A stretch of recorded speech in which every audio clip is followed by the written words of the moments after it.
So this is the ASUS ROG Strix G16 2025, and for a price of 229,990, you can get this laptop with an Intel Core Ultra 9 275HX RTX 5070 8GB GPU, 32GB RAM and 1TB SSD. Now this is one of the more quote-unquote budget options in the ROG range.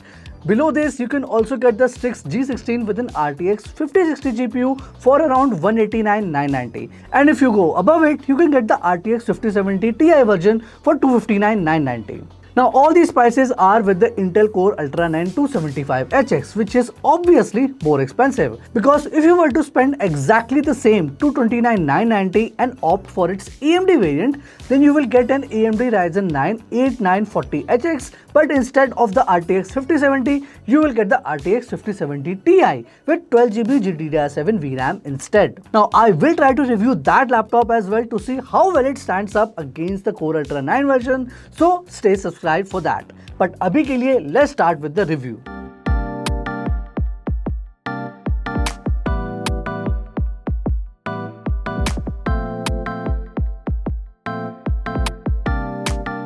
So in the Cinebench R23, the laptop scored 34508 in multi-core and 2163 in single-core test.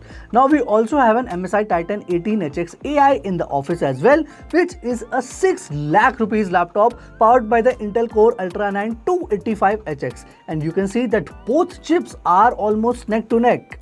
Now in terms of average CPU temperatures, the laptop fares really well as well, because the CPU package temperature stays around 85 degrees on average while gaming, but it does reach 99 degrees when you push it too much. But under most scenarios, you're not going to face any issues with temperatures. As for the fan noise, the average remains around 31 decibels, which sounds something like this.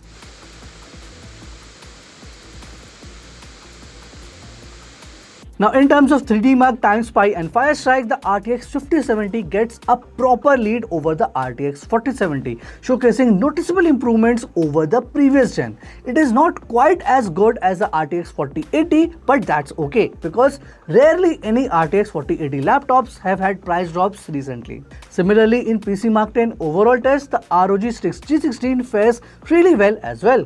And also in 3D Mark Port Royal, which tests ray tracing performance, we can again see a good amount of lead in the RTX 5070 over the RTX 4070. Moreover, in Crystal Disk Mark SSD test, the laptop scored really good read and write speed as well.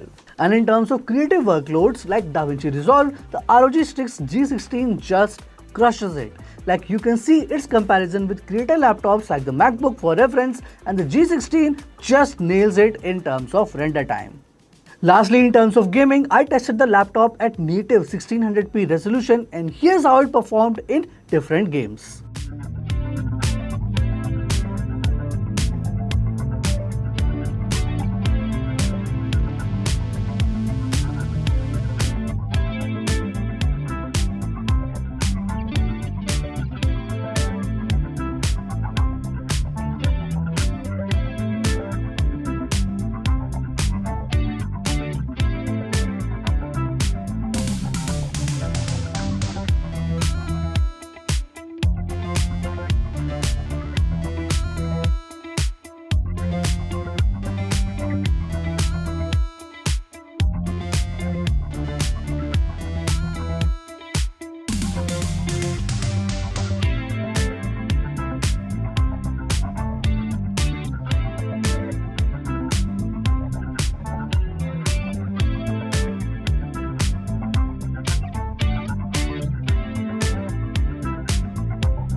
Now with performance out of the way, let's talk about the design. Now the ASUS ROG Strix G16 doesn't shout for attention, and while it skips the anime matrix from its flashy siblings, it still has enough RGB under the hood and on the keyboard to remind you that this is a gaming machine first. But it's also one of the few laptops this year that feels intentionally designed beyond raw specs. For instance, one of the standout design choices on the Strix G16 is its screwless bottom panel, which is a very rare but very welcome feature in the gaming laptop space. Now, instead of fiddling with torque screws, ASUS has implemented a clever sliding tab mechanism that lets the bottom plate snap off with minimal effort. Now it's clear that ASUS is encouraging users to tinker and optimize their machine, which is refreshing in an industry where many laptops are becoming harder to upgrade. Now the layout inside is clean and accessible with 2 RAM slots, dual M.2 slots which can be easily upgraded, and it's a thoughtful touch that turns what's usually a chore into a seamless, frustration-free experience. Now let's talk size. The ROG Strix G16 is unapologetically bulky.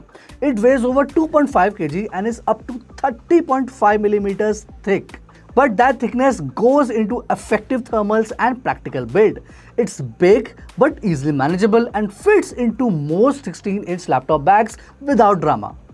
The chassis is solid and has ROG branding all over it, along with the coat for those who dare. So the laptop has enough edge going for it personality-wise without going too overboard, which is much appreciated. Now, the port selection is really generous as well. You have 2 USB Type-C Thunderbolt 4 ports, a USB Type-A port, an HDMI 2.1, an Ethernet jack, a 3.5mm audio jack, and a proprietary charging slot on the left side, and 2 USB Type-A ports on the right side. The I/O selection is very good and I don't think anyone will have any complaints with it. As for the keyboard, it is responsive with a pleasant bounce, and the large center trackpad offers a smooth experience with enough space to actually use it.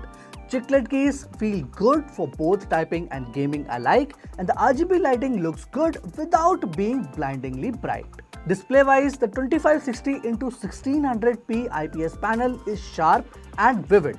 Now, I do feel that an OLED panel is deserving on this laptop, especially at this price point, but for now, this panel works great as well. It hits 449 nits brightness and covers over 100% of the sRGB spectrum and 99% of the DCI-P3 color space coverage, which is plenty for gaming and creative workloads. And without any calibration, the average delta E value of this display is 1.7, which is very good. You see, this value needs to be under 2, and as low this number goes, the better. Now, the speakers are better than average. Dolby Atmos helps, but this still isn't a replacement for good external speakers or a soundbar. That said, directional audio in games comes through cleanly. Just don't expect heavy bass while gaming.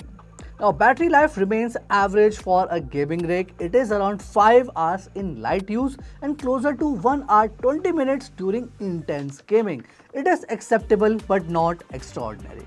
And as for the 1080p webcam, it does the bare minimum. It is good enough for occasional calls but not ideal for content creators. Chalo, with all that said, should you buy this laptop? Let's talk about it.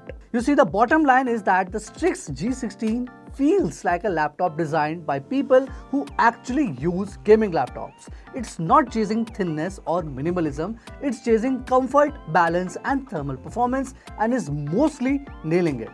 Now, while I may not agree to the current pricing of the laptop and the limited 8GB VRAM of the RTX 5070 in 2025, thanks to Nvidia's indifference towards gamers, I do agree that this laptop and this chassis work really well.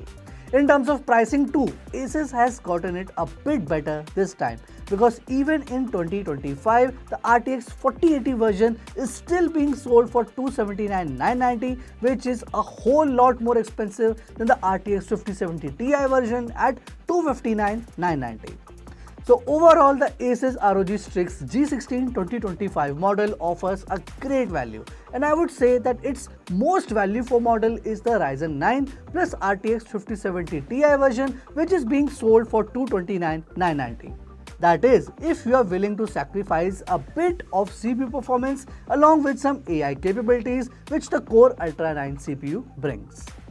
But as of now, I would say that if you currently own a gaming laptop with 8 GB VRAM, then it's best to wait until the prices drop, and even then go for the RTX 5070 Ti version for more VRAM and better future proofing.